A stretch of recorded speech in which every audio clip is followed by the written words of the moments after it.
You're listening to Bigfoot Society, and I'm Jeremiah Byron. In this show, we go beyond the campfire stories to bring you firsthand encounters from people who say they've seen something impossible, from backwoods trails and remote mountain haulers to quiet farms and crowded highways. The stories come from everywhere, and each one leaves us with more questions than answers. These are the voices of the people who've lived it, so settle in, because today you'll hear another account that just might change the way you see the woods forever. So stay with us. All right, Bigfoot Society, I've got the privilege of talking to Mr. David Boozer today. You may recognize David from the show PacWest Bigfoot, which is one of the ones I enjoyed watching back in the day, YouTube channel there. Spoiler alert, it's back. It's called Where Bigfoot Roams. And we'll probably get into that in a little bit, but I've been wanting to talk to David for a while, and it was finally able to happen. Welcome to the show, David. How are you doing today? I'm good, man. Doing really good. Awesome. So you are actually out there in the Pacific Northwest, correct? Yes, I was actually, born in Florida, Pensacola, in the Naval Base. Parents moved back to LA and then moved up here and followed my both sets of grandparents. My grandfathers were loggers for quite some time. But this is all I've ever known is Southern Oregon. Oh, that's awesome. What age did you get out there to Southern Oregon, roundabouts? Oh, I think I was about 4 or 5. It was about 1976, I think, when we moved here, 77. Oh, man. Perfect time to get out there, too. Wow, that's really cool. So did you run into any Bigfoot stuff right off the bat, or do you remember anything from that time of your life? Oh, what's this whole Bigfoot thing out here? Actually, I did. I think I was probably in the 4th grade. I was down in the library and I had noticed some books there on Bigfoot, and they were those old thick novels, except for there was a couple little skinny ones, and I believe they're the ones from John Green. And I started, gosh, I can't remember the name of them. I'd like to buy them today, but everybody on eBay is trying to sell them for $150. And I'm like, that's like $150. But yeah, I started reading that then. And I remember mentioning it a little bit, I believe, to my mom. And she was skeptical at first, but when I started telling you about the younger years and our experiences, then I think she did become a believer. She's got to be my number one fan out here. Yeah, pretty young when I was introduced to it, and I found it in a school library. That's awesome. I wonder if it was Apes Among Us or if it was the skinnier That's books. It was Apes Among Us. It was Apes Among Us, and then there was the two. I still have actually 2 of those John Green books, those big, tall, skinny things, and somebody had sent them to me in nearly perfect condition. Yeah, and, I still read through them here and there just because I like to. If listeners haven't heard of those books, especially Apes Among Us by John Green, he was one of the original guys that was going out there and investigating and collecting stories, and track that book down if you can. It is a great book. Yeah, those are must-haves for any Bigfooters library. Oh, absolutely. Yeah. So you're in Southern Oregon and you're introduced to the subject. Thankfully, your school had the right books. And then after that, do you start noticing stories growing up, or did you actually have some things happen when you guys maybe were on a camping trip or anything like that? Yeah, as a matter of fact, I have 2. And then one came to memory actually from my cousin when we were up around the same place about a year later, which I'll get into. To be honest, I've never told this one to anybody until now because he reminded me of it, and then I totally remembered it. But yeah, I heard some stories, 5th, 6th, 7th grade. I lived in the small town of Ashland, Oregon. It's a pretty popular town with the Shakespeare Festival and everything. But eventually my dad wanted to move to Rogue River because he was going to be working at a mill out there. And so we moved to this little town of Rogue River, and we actually lived about 5 miles out of town, I think heading east, in between Rogue River and a little it's a town, I guess, but a place called Weimer. And so we moved there when I was about to start the 8th grade. And that was probably, I would say, the thing that threw me over the edge. But before that, and I would say it was a couple years before that, to be honest with you, we were probably the poorest kid in town in Ashland. It's an expensive place to live. So during the summer, sometimes we would go up to Hyatt Lake and we'd camp there during the summer. And my dad would just drive back and forth to work because it was just cheap to camp pretty much for a couple of months. One night, I think I was 10 years old, somewhere around there. And it was the middle of the night. It was late. And all of a sudden, I didn't hear it at first because I was sleeping in the tent with my sister and my little baby brother. But eventually it woke me up. My mom said from the direction, I believe, of Little Hyatt, and a lake that's just a couple miles north of that, just beautiful. It's like an enormous pond in the middle of a meadow surrounded by nothing but mountains. It's beautiful. But she said from that direction came these awful screams. They were loud. You could hear them clearly. And when they trailed off, they sounded different from a fox or the coyote. Southern Oregon is full of animals in the woods. But it just sounded different. And it kept coming and it kept coming. And it just didn't stop for a few minutes or more. I don't remember how long it lasted. She said it lasted for a little while, a few minutes or so. But it was just this hollering. This just when it trails off, and it sounded, as it trailed off, it got deep and hollow. And she was a little freaked out because my dad was working graveyard. So it was just her. But of course, we had other campers around us and stuff like that. But these screams just kept coming. And then eventually I woke up and I heard the screaming. And I don't remember if I got scared or anything like that. My mom says I got pretty nervous. But the next morning, after all of this, my mom's out there. We're walking over to they have bathrooms and showers there back in the day. And then we were going to go to the lodge. There were some other campers that we were walking past, and I remember them saying, "Hey, did you hear that last night?" And she talked to them for a few minutes, and I don't recall if she had mentioned Bigfoot or anything like that. But later on, years later, I don't know what that was. It was extremely loud. It was different than anything she's ever heard, and she even today, she's great grandma, and she still goes off in the woods by herself. She'll go camping. And she says she's never heard anything like that since ever. And so for me, that was that point where I start looking through more books and hearing stories as I grew older. And back to the 8th grade, when we were living in Rogue River, we decided, I think it was the second Christmas there, my second year was right. No, it was the first Christmas.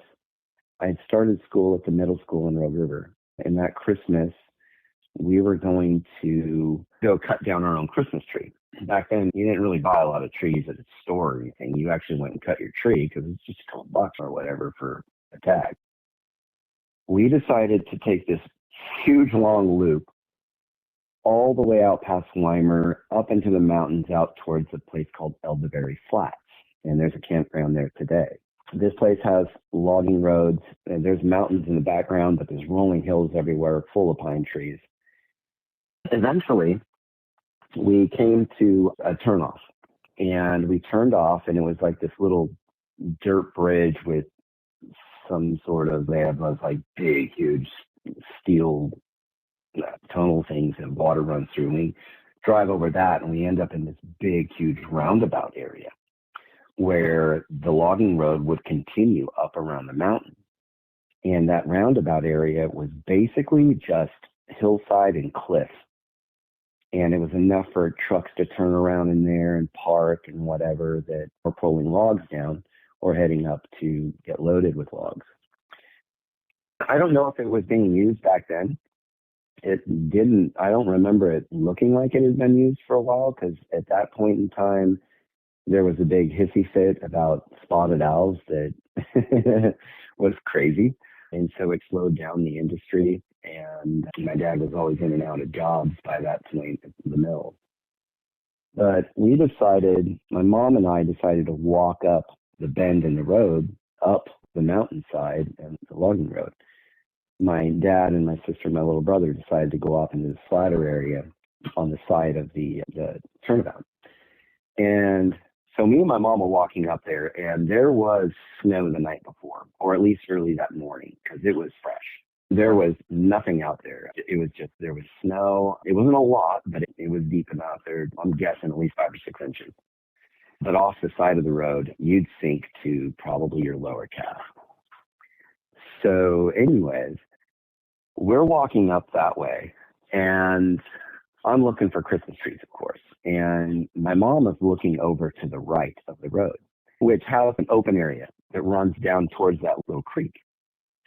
And this is just nothing but wall of pine trees. And most of them, they didn't look too old. They were tall, of course, but they didn't look too old. She's looking over there for some trees. And the next thing you know, I just notice her, and she's looking down. And she's looking intently. She was curious about something. And all of a sudden, she's like, "Hey, David, come here." I'm like, okay, maybe she found a tree. She pulls me over there, and she starts walking off into the deeper snow. And I look down, and I notice what she's looking at. There's a set of tracks, something. It comes out of the woods, whatever it was, and the tracks go basically to the edge of the road as we look. And after you notice these things and start following them, they lead all the way down the side of the road, back down towards the turnabout, but to the left-hand side, down to the creek, and then they shoot straight back up into that wall of trees. But as we're looking at them, in the deeper snow, my mom was like, that can't be bear, because yeah, a bear can create some sort of like a single print when they're walking the way they do.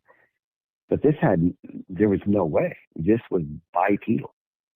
And so we get to the logging road following the tracks, and all of a sudden, this is at the point where you can see toes, like toes. Now, I'm young, and I put my foot in one of them, and I'm not a very tall guy at all. I was short back then, but even my mom put her foot by one, and these things were Shaquille O'Neal size. They were huge. Then I tried to make that stride, and I literally, at that age, had to do the splits just to touch the heel with the tip of my shoe to that other track. And I was like, this is crazy. And my mom she's just in wonderment. She's like, what in the world? And so we keep following down, and then we get down to the creek, and then we look at the tracks heading back into the woods. And by this point, my mom, I think in her head, is starting to figure out that this is a monster in the woods. She looks down at the tracks. She looks at the woods. She looks at the tracks. She looks at the woods. And the next thing you know, she runs off yelling for my dad and leaving me behind. I'm like, hey, Mom, monster in the woods? What are you doing? That's what I'm thinking in my head. So I trailed off running out following her.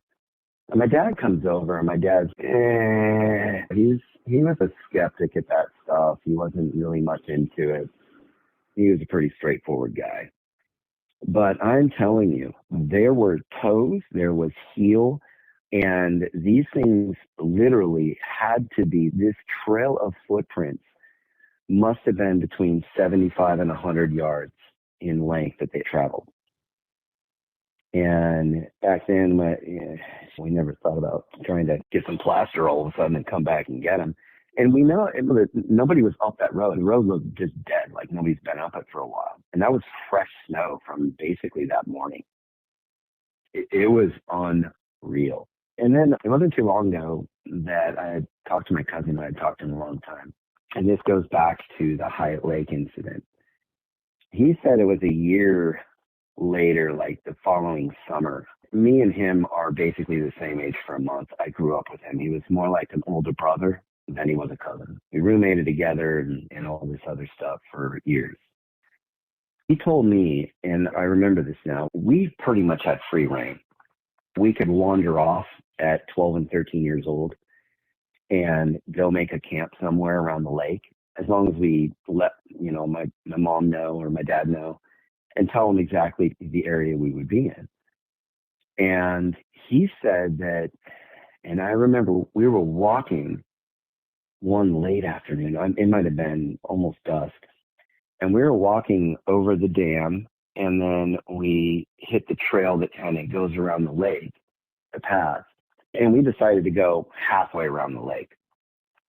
And we must have been at this point where people who have fished there know that there's these trees that would pop out of the lake, these old dead trees.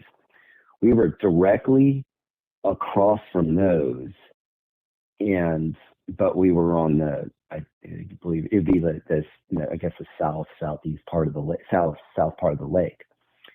We were directly from those, kind of up a little hillside, but we could still see the lake perfectly from where we were at. But when we were walking there, we heard footsteps, and you could hear the crunching here and there. And sometimes it would move a little faster, sometimes a little slower.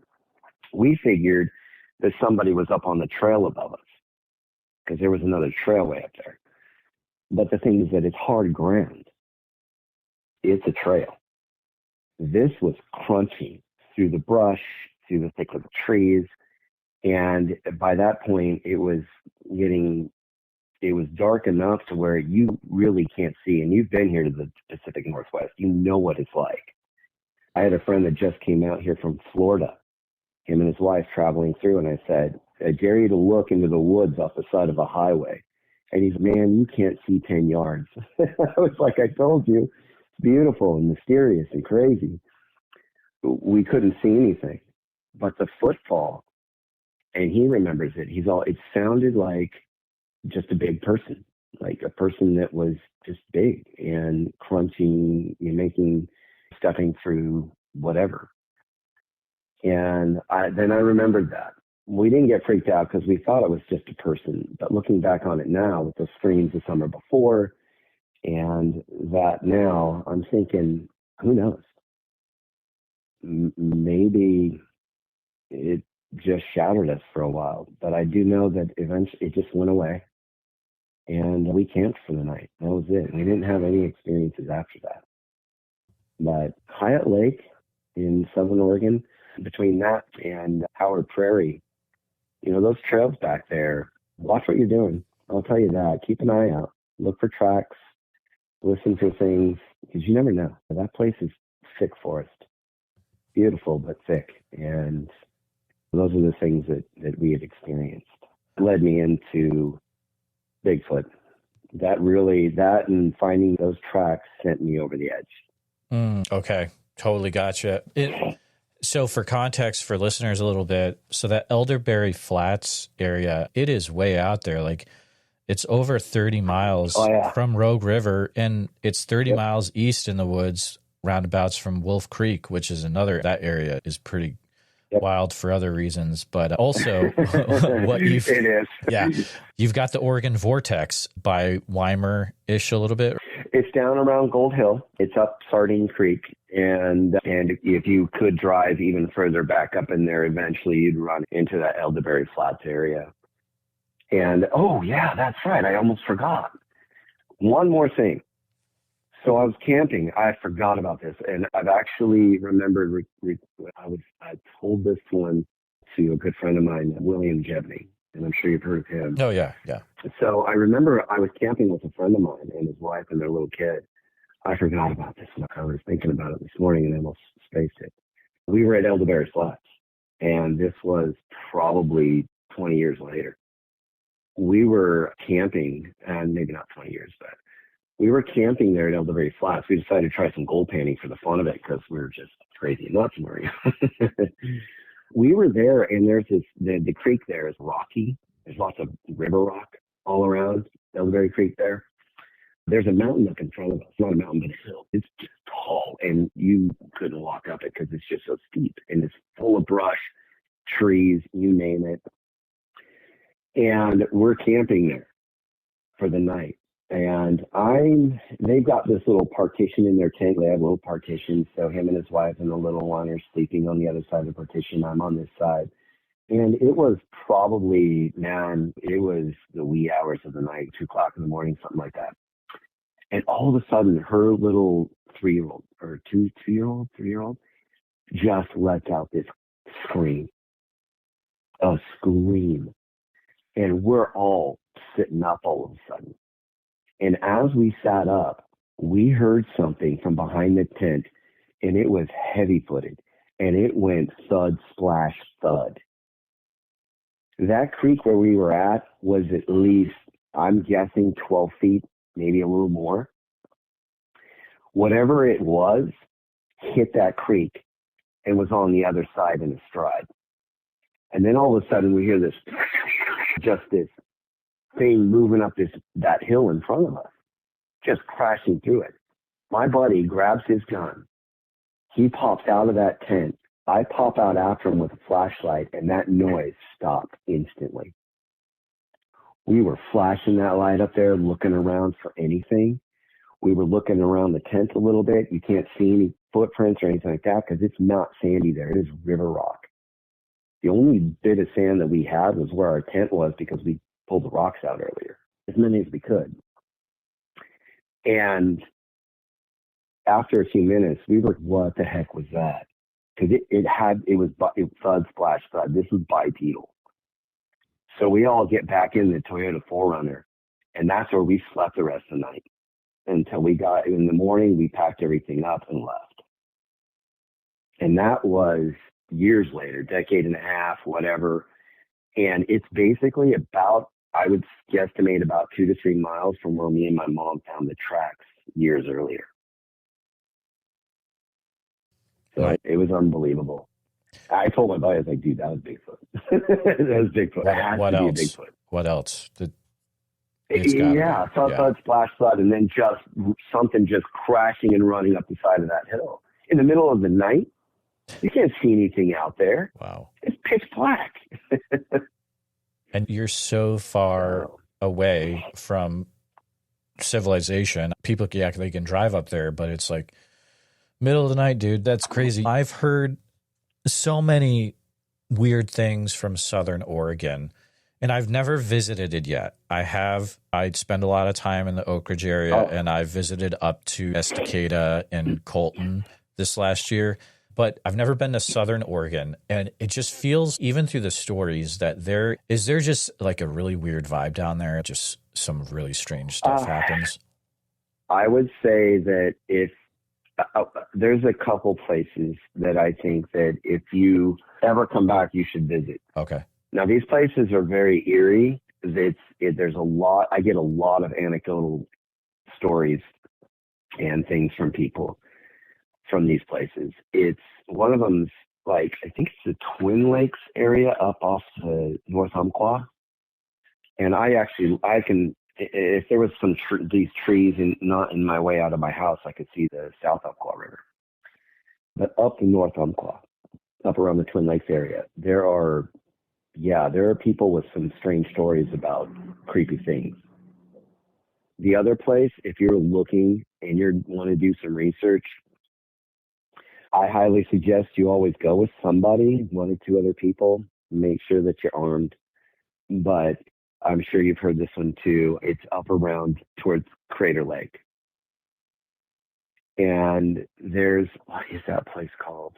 They have cabins and everything. Union Creek.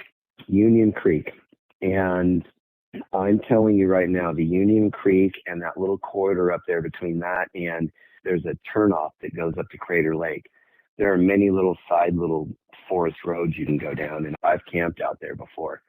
And I'll tell you what, there's been some moments where it's like the hair on the back of your neck raises. And you're just like, what in the heck is around? Cougar, bear, wolf, People always say there's no wolves in Southern Oregon. As a matter of fact, we have about 350 just up past in the Umpqua National Forest. I mean, in Southern Oregon area, just running around.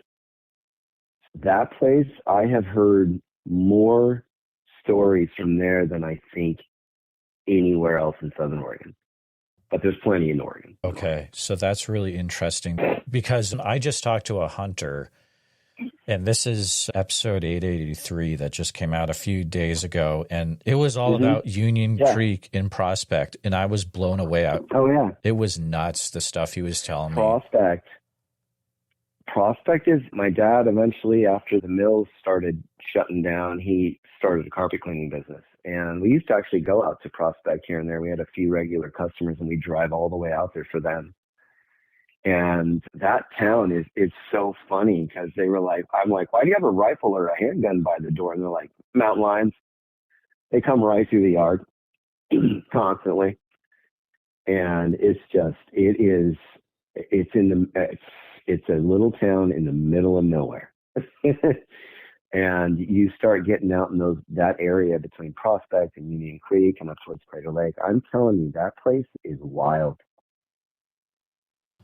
Absolutely. So, can you think of any maybe reports or stories that you were given over the years from that area?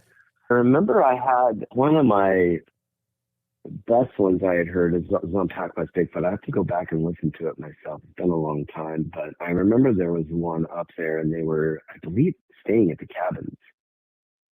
And it was a very harassing moment for them. So I don't remember the details, though. It's been a while. I'm 54 now. I'm starting to get foggy memory. Oh, I get it, man. I get foggy moments. Yeah. I'm starting to get there. But there has been a lot of anecdotes. I believe there was somebody once that had told me she was up there and she was getting mushrooms. She was doing morale mushrooms. And she said that she was something was circling her constantly. And she said it was bipedal. It was walking. And she figured it might have been a forest person, but she was like, the footfall was very heavy. And she swears she heard some sort of deep grunt or something. And it didn't sound human. And it didn't sound like bear because she's been pretty close to bear before. Black bear up there. And that one was another one that I thought was pretty interesting. And she was actually up off of Union Creek, kind of flows down through there. And if you get heading to Crater Lake and you pull off on one of these forest roads, it was a place where I'd camped before. And I like to fly fish a little bit in that creek because it's kind of wide there and it's deep. And there's a big meadow open area that leads into just mountains. So it was really pretty. But she was up there doing some morales, and that was her experience. And she didn't last long. She got back in her vehicle and left the area. Yeah, that lines up with what that individual told me. I've had two different individuals tell me that really this area, it can get really aggressive. And the hunter specifically told me that it's like west of the Rogue River or 230, it can get really wild from the reports he's heard from other hunters, which is very interesting. Yeah, I think anywhere that's below the Union Creek side of Crater Lake and in between Union Creek and Crater Lake, I think more people should spend more time there doing research just because there's just too many stories. Too many. Exactly. And I haven't heard it come up I listened to a few other shows and I haven't heard it really come up. I know there's some people checking out the Diamond Lake area, but this like whole Union Creek Prospect area, it just, man, at the festival in Oak Ridge, people were talking about Klamath Falls. They were like sightings in Klamath all over the place. But yeah, this Union Creek Prospect, it wasn't really coming up. So I think people need to check it out. I like Diamond Lake and Lamola Lake up there in between. I've had people I've actually got some, I think 2 or 3, most of my stuff we'll talk about in a bit here, but it's anecdotal stuff. It's just people telling me some basic paragraph or 2 of what they experienced. But I've got 2 or 3, I think, that I'm going to be working on for some short stories here in the next month, I think it is, that come from that area. And we camp up there a lot as a family. We either go to the coast or we go up towards Lamolo Lake. So, yeah, which is just a hop, skip, and a jump from Diamond Lake. That's fantastic. In your reports or accounts that you've taken from over the years, do you ever get ones that they're just weird? And I've heard multiple ones from out there where it sounds like there's stuff like portals involved. Do you ever get anything like that? Yeah, this kind of dives into something that I guess we can head into that now. Okay. A lot of people have asked me over the years, what do I think Bigfoot is? I do not believe that you need a degree to be knowledgeable or understand any topic, anything. Right. I don't care if it's brain surgery. I don't care if it's Bigfoot. I don't care if it's industrial pipe fitting. I don't care. I have done a lot of reading over the years. I love science. And not just from a spiritual standpoint and seeing the life of my father change. My dad was a very bad man for a long time. And he became a very good man. But I did a lot of reading. I like science. And it led me to one basic conclusion that can't be beat. I am a creationist at the heart. That's just it. You can't have something from nothing. Einstein proved it. So I started thinking about the whole Bigfoot thing. Where does that fit in? And I hear the stories too about portals and demons. I go to church, man, and I'm a believer in the good Lord. And I'll tell you this right now. There's Christians out here. I get them both. Even at church, I'll tell you this. I've had people come to me and say, man, I went elk hunting and I've heard some crazy stuff out there. They are just like, I've heard some crazy stuff. And then I get the folks, the person here or there, they want to have nothing to do with it. To them, it's like the hordes of devil are faking people out and whatever. For me, it is real. For me, it is, I believe the whole hominid thing, human Bigfoot thing. No, that's absolutely impossible. I know that's hard to say and hard to take for some people, but the DNA it doesn't work out. It doesn't. I have the same character. I share characteristics with a rat, but that's because we all live under the same biosphere. We're going to share certain things with almost everything. That's just how we were created. We live in this biosphere, so we share things. I believe that this thing did come here from the land bridge that was here for a very long time until the flood, and then it receded. The land bridge was made, and I think that they came here, that Gigantopithecus, if you will, that it moved here just like Native Americans. Everybody's, they're the original people here. Actually, they moved over here too. They migrated, and I think that Bigfoot had migrated as well. And I think it's not just the Pacific Northwest. I think it's pretty much all over the country and all over the world. And I think they migrated.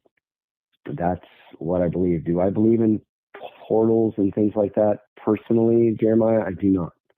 I don't. I've heard the stories. I've heard those things. It's just, for me, to be honest, there are things out here that people are like, man, I want to believe, but I hear all these crazy things. And I get it. I totally understand.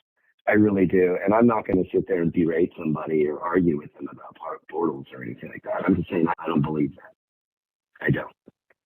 I believe this thing is a well-adapted ape that has been around here longer than than this country has. That's for sure.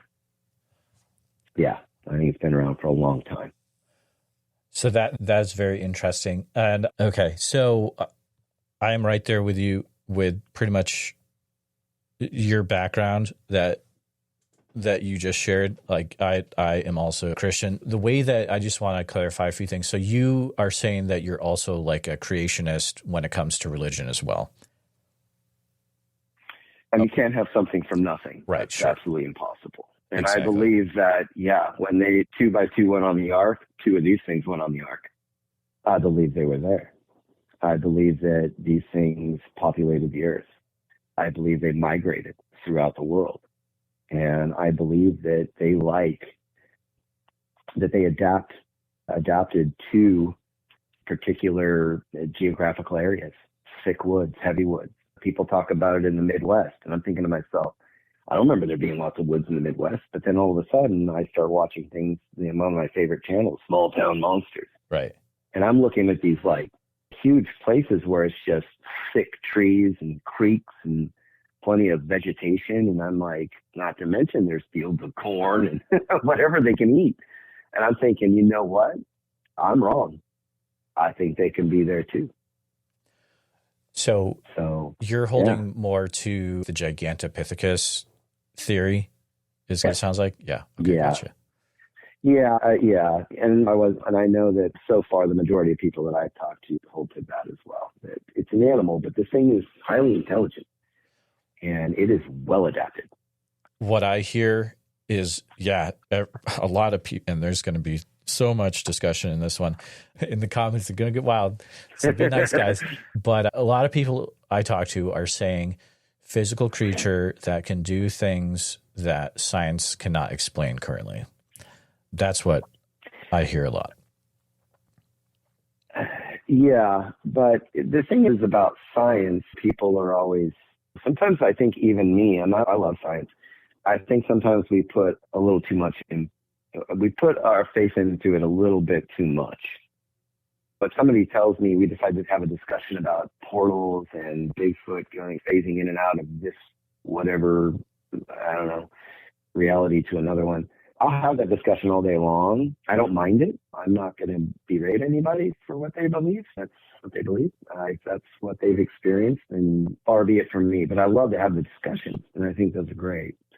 It's always, I think the world needs a little bit of that right now. Sure. And a little bit more discussion. Absolutely. Instead of yelling and fighting and arguing and making bad comments on a social post.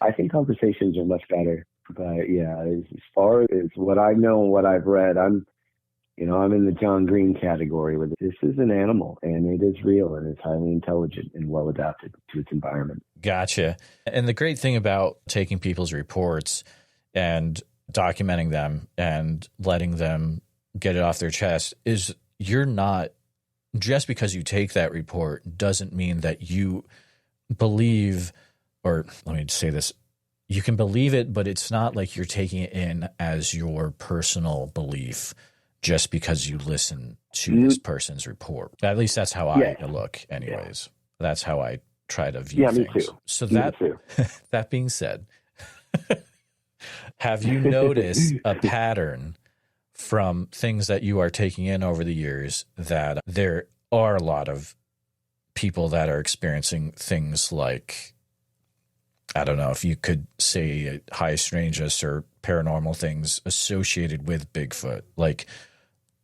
a portal or something like that? I hear that on a lot of the different podcasts and videos out here and things like that. I hear that a lot. And it is becoming a little more and more frequent that the encounter stories that we hear are, they're starting to get pretty wild. Personally, my belief is, and if anybody gets mad at this, that's okay. I don't mind. I don't mind. I'm a pretty relaxed guy. I think sometimes that adds to it. It really doesn't help the credibility of the actual research done out here into this subject. You've got some great people out here, from Cliff Barricman to, I've run into, as a matter of fact, I've got pictures of my kids with Bob Gimlin. And I'm telling you, the research, William Jevning and Small Town Monsters, these guys out here doing real research. I think sometimes that the wildness kind of distracts or detracts from what people who aren't really sitting on the fence or maybe just learning about it. I think it detracts from that. I think it throws people over the edge of, this is too much. This is too crazy. No. And that's why I like the pure research, the real research into this. And when I see people like Cliff Barricman and all those guys doing pure research out in the woods, I'll gobble that up on YouTube and podcasts. I'll eat it up all day long because it's real. It's real people doing real research and into something that's real, as far as I'm concerned. So I get it. I totally do. So you hear things like a Bigfoot can move in front of something and totally like camouflage or disappear into that tree or that bush. But then if you hear that an octopus can do the same thing, then that doesn't sound as crazy, right? So it's like, why? You have to look at it like this. Did the octopus actually disappear? A camouflage, No. right? A camouflage. Yeah. Yes. Yeah. So can a Bigfoot camouflage? Can a Bigfoot blend into its environment? I believe so. I believe, especially when people tell me, man, I saw this stump that was like 8 feet tall, crazy looking. And then all of a sudden it moved. You think it's a stump because it's so still. It's camouflaged it's got similar colors to the trees and the bark and the foliage around it. Sure. It's like trying to find a U.S. Marine sniper. It's just, you're probably not going to find him until it's too late. You're not going to, because it didn't really disappear. It just camouflaged. Absolutely. So that makes it real. It is. Yeah. Going back to something a few minutes ago, it is fun to imagine maybe there were 2 Bigfoot on the ark. That would be weird. I don't know. You know? Yeah, I don't know. I wasn't there. Exactly. All I know Me is neither, the evidence that I have read about. Yeah. Yeah. But the interesting thing is that when I talk to a lot of people that have religious backgrounds or they bring up the Bible or Christianity, most of them, when they talk about Bigfoot, will talk about Bigfoot is a Nephilim, bad, evil, Genesis 6. And so it's interesting to hear you not bring that up too, which is cool. You kind of have a different view of it. I've had people actually bring that up to me, and I've already shot that down, because if you actually look up the original text in Hebrew and stuff talking about Nephilim, then you'll understand that that's not even compatible whatsoever. Not even close. No, that is an impossibility. And the Nephilim were not, they weren't some sort of, they weren't an ape. It wasn't an animal. It wasn't anything like that. A Nephilim was basically a half-breed. It was basically just, there were giants back then. And there were giant people. When David took that slingshot, he took more than one stone. Why?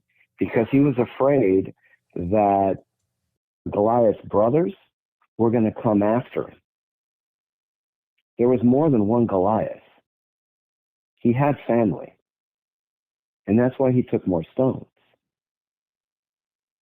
And people talk about Nephilim and stuff like that, but that has everything to do with angelology, demonology, a mixed breed of fallen angels. That has nothing to do with the actual physical, a lot to do with the physical world here and animals that God created.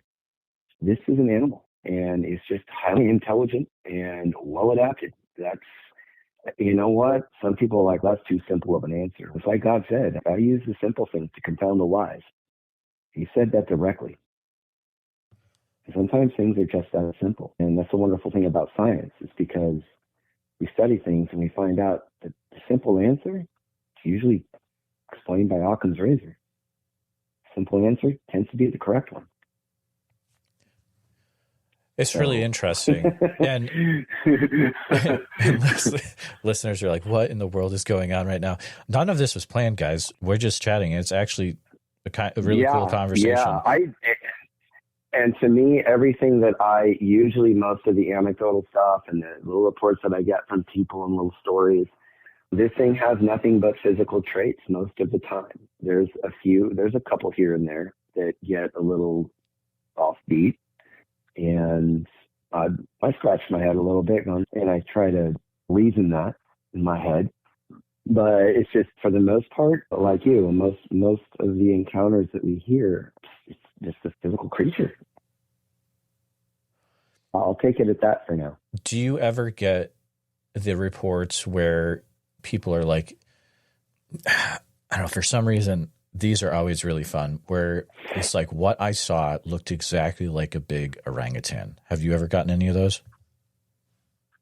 Yeah. I've had cinnamon color, orange orangutan, even orangutan face, if orangutan is a word. I've actually had quite a few over the years, over the last decade, of people, especially that kind of cinnamon orangey color and like a burnt cinnamon color. I've had those. That orangutan looking, long arms, a little bit of a belly, big chested, but tall, but walked more when it was erect. It walked, but had that bend at the knee and that real swift, ghostly like walk it has, that gait. But yeah, I've heard of people explain facial features and the look, the resemblance of an orangutan. Yeah. It's very weird stuff. I hear a lot of that from Prince of Wales Island in Southeast Alaska. Is there a report that comes to mind? Let's say if, you were to only take one report from your years of listening to people and taking accounts, is there one that really sticks out to your mind that's, wow, that one, if I could only live with that one, that would be the one? It would be the goat man. It was one of my earlier ones when I was on PacWest Bigfoot. And I actually met the goat man sometimes when I was skateboarding through Ashland. He'd be at the McDonald's over there drinking water because they didn't have a lot of money or anything. And sometimes some money. He'd be selling some stuff that he would make, beat his stuff and whatever. It was him and his girlfriend that lived up towards the Coldstein Valley, but he would walk into town from time to time and her. We'd stop by and hang out with Goat Man and stuff like that. Then he told me this crazy tale. And I tried to write it out the best I could as a short story writer. And I remember the girlfriend was sick, or the wife was sick, and just comes all the way into town for medication. And going back, he is just massively harassed by a Bigfoot. And it was the craziest story I'd ever heard. Now, I came from the Goat Man. And if you knew this guy, you'd be like, but I'll tell you what, it was fascinating. He had all of our attention. We weren't even thinking skateboarding at the time. And trust me, I was a skateboarder. And we just sat there for, must have been an hour, just intently listening to the Goat Man tell us this story. And it's still on there on PacWest Bigfoot. So it was intense and it was crazy. There wasn't any of the spiritual side of it or anything. It was just straight up animal that was just harassing it. And I was like, wow, that's crazy. So yeah, that was probably my favorite old hippie guy. He was funny, crazy, but man, what a story. That's awesome. I love being able to document stories like that so that they're not lost to time, which is, I think, is extremely important. John Green used to do, as we were talking about him earlier. I'd love to talk about this new channel that you have for a minute, because you have, so PacWest Bigfoot, you still have as a channel, but you started a new channel, correct? Yes. I'll be doing a little video on why the change, but briefly, it came down to just some personal reasons. I got busy. Things also changed in 2020 with algorithms. I used to be an SEO, internet marketer for businesses and people and stuff like that for a while. But because Google changed some algorithms in there in 2020, which actually you can ask a lot of people back then, they'll tell you that their rankings were hurt, things happened. It ended up being so broad that it hurt a lot of channels. People were very upset. I was one of them. And so that happened. And also, while I get along with just about everybody in the community, whether we believe in portals or not, I took it personally at the time, but there was a few shots made at me. And to be honest, and I'm sorry to all you PacWest Bigfoot followers out there at the time, but I shouldn't have, but I took them personal. And I shut down for a while. And it wasn't many, it was just 2 or 3. And I remember a couple of those people, not much long, as weeks after that, actually called me and apologized. One of them didn't, but a couple of them did. And that made me feel better. I'll tell you, if you're doing pure research out here and you're doing your thing, don't do what I did. Don't shut down. Keep going, keep recording, just keep on the journey. Don't stop. Forget what other people say. Let it go. Take the good, let the bad go. Or else you'll end up doing what I did, and I shut down. And then I shut down until this last fall, about a year ago. And then I started writing again at the behest of a lot of people. Started messaging me on Facebook and Instagram and emailing me and saying, man, I'm sure would love a story. And then my mom was like, get a story out there or get grounded. I was like, Mom, I'm in my 50s. I was like, you can't ground me now. She's all, want that? And after all of those years of being online successfully, I ended up going back to work. And today I work for a public school system. And I found out I got all morning until afternoon free time to explore up the road, up the North Umpqua. I can write and do things now that I have time for in my life. And I just had my very first grandkid born, a little boy. And my son was like, I sure would love to read those stories to him. And that got the cockles of my heart. And I started it up again on a channel called Where Bigfoot Roams. And there, just to let everybody know, I'll do some interviews, but I'm not going to do the interviews as many as I used to do. I prefer to listen to interviews.